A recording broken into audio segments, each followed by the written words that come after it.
বাড়ি আছে কিন্তু নেই রাস্তা। প্রভাবশালীরা আটকিয়ে রেখেছেন 4 দেয়ালের মাঝখানে। তাই তো এভাবে পাঁচিল বেয়ে যাতায়াত করতে হচ্ছে এই অসহায় পরিবারটিকে। জেলা প্রশাসক ও আইনশৃঙ্খলা বাহিনীর কাছে বারবার অভিযোগ করলেও কোনো সমাধান পাননি পরিবারটি।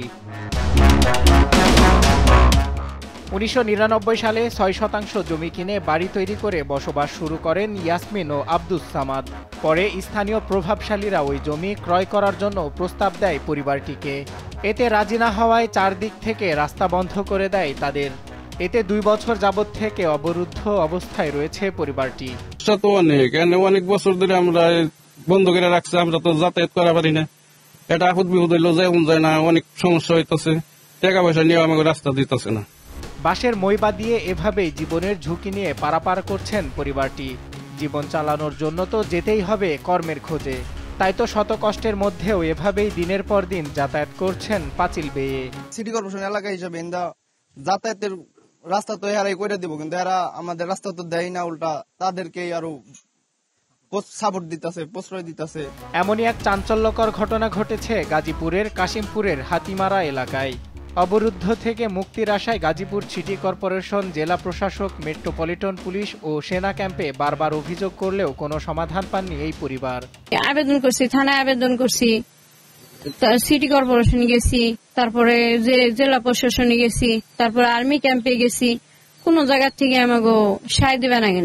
তবে অবরুদ্ধকারী জমির বর্তমান মালিক জানিয়েছেন এই দম্পতির বাড়ির রাস্তা বন্ধ করা হয়নি। ওই জমিটি কেনার আগেই সীমানার প্রাচীর তৈরি করা ছিল। দেয়াল এটা অনেক আগে দেয়া, মানে আমি জমি নেওয়ার আগে থেকেই এখানে দেয়াল, ঠিক আছে, মানে প্লট এরকম করা, তারপরে আমি জমি নিচ্ছি। সোজা রাস্তা যেভাবে যাইতেছে সেভাবে মনে করেন আমরা রাস্তা বন্ধ করি না, মানে আমি আমার যে প্লট, আমার এই প্লটের কেউ রাস্তা বন্ধ করে নাই, তার সামনের যে জমি সেই বাড়ি করে রাস্তা বন্ধ করে। এ বিষয়ে গাজীপুর সিটি কর্পোরেশনের আঞ্চলিক কর্মকর্তা জানিয়েছেন, অবরুদ্ধ হওয়ার বিষয়ে একটি আবেদনও দেওয়া হয়েছে।